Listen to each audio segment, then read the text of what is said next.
இன்றைக்கு இந்த தமிழக மக்களின் துன்பங்களையும் துயரங்களிலும் தமது தோளில் சுமந்து கொண்டு அனைவருக்கும் நல்லாட்சி தர வேண்டும் என்று உழைத்துக் கொண்டிருக்கின்ற நம்முடைய ஒப்பற்ற பொதுச் செயலாளர் அண்ணன் எடப்பாடியார் அவர்கள் ஆட்சி காலம் சிறுபான்மை மக்களுடைய ஒரு வசந்த காலம். அவருடைய ஆட்சி காலத்தில் சிறுபான்மையினர் பாதுகாப்பாகவும் மரியாதையும் வாழ்ந்தார்கள்.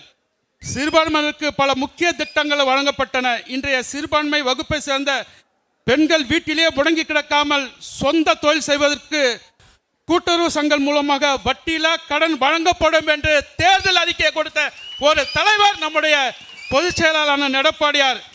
இன்றைக்கு இருக்கின்ற ஆட்சியாளர்கள் சிறுபான்மை மக்களை வஞ்சிக்கின்ற வகையில் இன்றைக்கு பல்வேறு உதவிகள் செய்கின்ற அவர்களுக்கு துன்புறுத்துகிறார்கள்.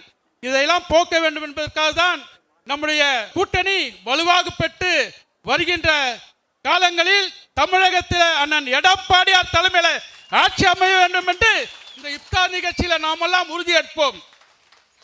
இன்றைக்கு இப்தார் நிகழ்ச்சி என்றால் சொன்னால் சூரியன் மறைந்ததுக்கு பிறகுதான் இப்தார் சொல்வார்கள். தமிழகத்தில் இன்னும் 2 மாதத்தில் சூரியன் மறைகின்ற நிலை இந்த இப்தார் நிகழ்ச்சியில நாம் அனைவரும் சிறப்பாக பணியாற்றி சூரியன் மறைந்தது என்று வரலாறை தமிழகத்தை படைக்க வேண்டும் அன்போடு தெரிவித்து